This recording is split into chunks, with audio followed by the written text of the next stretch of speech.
இன்றைக்கி நம்ம வீடியோவில் ரொம்பவே சூப்பரான அதே சமயத்தில் ஹெல்த்தியான ஒரு ஸ்வீட் ரெசிபி தான் வந்து பார்க்க போகிறோம். மஞ்சள் பூசணிக்காய் அதாவது பரங்கிக்காய் வச்சு ஒரு சூப்பரான அல்வா ரெசிபி எப்படி செய்கிறதுன்னு பார்க்கலாம். இந்த அல்வா வெறும் 15 நிமிஷத்தில் ரொம்பவே சூப்பராக செஞ்சிடலாம். இப்போ இந்த ஸ்வீட் செய்கிறதுக்காக நான் 2 சின்ன மீடியம் சைஸில் இருக்கக்கூடிய பூசணிக்காய் தான் எடுத்திருக்கேன். அதோட தோலெல்லாம் நம்ம கத்தியில் அது மாதிரி ரிமூவ் பண்ணிடலாம். தோலெல்லாம் நீக்கினதுக்கப்புறமா இதை நம்ம கேரட் துருவுறதுல வச்சு துருவி எடுத்துக்கலாம். ரொம்ப மெல்லிசாக அது மாதிரி திருவும் போது நமக்கு பூசணிக்காய் வந்து சீக்கிரமாக வெந்து வரும், சாப்பிட்றதுக்கும் நல்லாயிருக்கும். ஒரு பேனில் 2 ஸ்பூன் அளவுக்கு நெய் சேர்த்துட்டு அல்வாவுக்கு தேவையான அளவு முந்திரியும் காஞ்ச திராட்சையும் நம்ம சேர்த்து கொஞ்சமாக பொன்னிறமாகிற வரைக்கும் வறுத்துட்டு நம்ம இதை எடுத்து வச்சுக்கலாம். கொஞ்சம் முந்திரி வறுத்ததும் நம்ம திராட்சை பழம் சேர்க்கும் போது கொஞ்சம் பலூன் மாதிரி உப்பி வந்ததும் இந்த ரெண்டையும் நம்ம எடுத்து வச்சுக்கலாம். இப்போ நம்ம அதே நெய்யிலேயே நம்ம துருவி வச்சுருக்கக்கூடிய அந்த பூசணிக்காவை ஒரு மெசரிங் கப்பில் நம்ம அளந்து சேர்த்துக்கலாம். அப்போ நம்ம சீனி சேர்க்கும் போது அளவு கரெக்டாக இருக்கும். நான் துருவி வச்ச அந்த பூசணிக்காய் 2 கப் அளவுக்கு இருந்தது.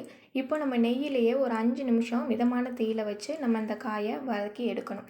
கொஞ்சம் நம்ம திருவும் போது ஈரப்பதமாக இருக்கும். அந்த காயெல்லாம் நெய்யில் நம்ம வறுத்து எடுக்கும்போது கொஞ்சம் ஈரப்பதம்லாம் இல்லாமல் ட்ரையாக இந்தளவுக்கு மாறினதும் நம்ம எடுத்த அதே கப்லேயே ஒரு 1 1/4 கப் அளவுக்கு மட்டும் காய்ச்சி ஆற வச்ச பால் வந்து நம்ம சேர்த்துக்கலாம். பால் ரொம்ப அதிகமாக சேர்க்க வேண்டாம். இது ஏற்கனவே நம்ம வந்து வதக்கியிருப்போம், மெல்லிசாக தான் நம்ம துருவி எடுத்திருக்கோம். காய் வேகிறதுக்கு தேவையான அளவுக்கு பால் 1 1/4 கப் அளவுக்கு கரெக்டாக இருக்கும். 2 கப் அளவு எடுத்த நம்ம பூசணிக்காவுக்கு 1 1/4 கப் அளவு பால் சரியானதாக இருக்கும். இப்போ மிதமான தீயில வச்சு ஒரு மூடி போட்டு இந்த பால்லையே நம்ம காயை வந்து வேக விடணும். இடையில இந்த மாதிரி நம்ம கிளறி விடணும். நம்மளோட பாலெல்லாம் இந்த காய் இழுத்து கொஞ்சம் பாலெல்லாம் வற்றி கெட்டியான பதத்துக்கு வரும்போது நம்ம இதில் சீனி சேர்த்துக்கலாம். சீனிக்கு பதிலாக நீங்கள் நாட்டு சர்க்கரை கூட சேர்க்கலாம். 5 நிமிஷத்துலேயே நம்ம சேர்த்த பாலெல்லாம் காய் இழுத்து இந்த அளவுக்கு கொஞ்சம் கெட்டியாயிரும்.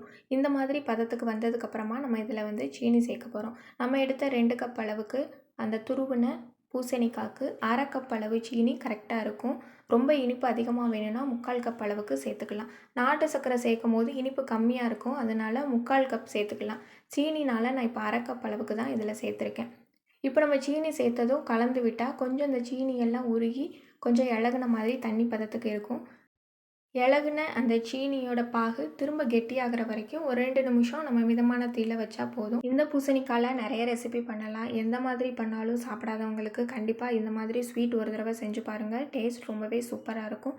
இந்த பூசணிக்காயோட ஃப்ளேவர் கொஞ்சம் கூட இருக்காது, அவ்வளோ நல்லாயிருக்கும். வெறும் 10 நிமிஷத்தில் நம்ம சூப்பராக இந்த ரெசிபி வந்து ரெடி பண்ணிடலாம். இப்போ வாசனைக்காக ஏலக்காய் தூள் நம்ம சேர்த்துக்கலாம்.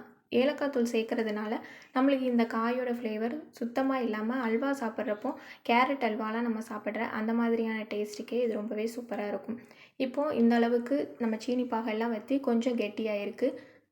இந்த அளவுக்கு கெட்டியாகினதும் நம்ம வறுத்து வச்சுருக்க முந்திரி திராட்சை பழத்தை சேர்த்துட்டு கடைசியாக 1 ஸ்பூன் நெய் சேர்த்தா போதும். இந்த மொத்த ஸ்வீட் ரெசிபிக்குமே இந்த அல்வாவுக்கு ஒரு 2 ஸ்பூன் நெய் இருந்தால் போதும். ரொம்பவே சூப்பராக நம்ம ரெடி பண்ணிடலாம். இப்போ கடைசியாக வறுத்த முந்திரி திராட்சை சேர்த்ததுக்கப்புறம் ஒரு தடவை மிக்ஸ் பண்ணி விட்டு நம்ம அடுப்பை ஆஃப் பண்ணிடலாம்.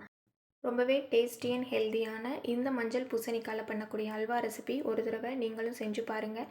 இந்த வீடியோ உங்களுக்கு பிடிச்சிருந்தா மறக்காமல் உங்கள் ஃப்ரெண்ட்ஸுக்கு ஷேர் பண்ணுங்கள். நியூவாக பார்க்குற ஃப்ரெண்ட்ஸ் நம்ம சேனலை சப்ஸ்கிரைப் பண்ணுங்கள், கூடவே பெல் சிம்பிளை கிளிக் பண்ணுங்கள்.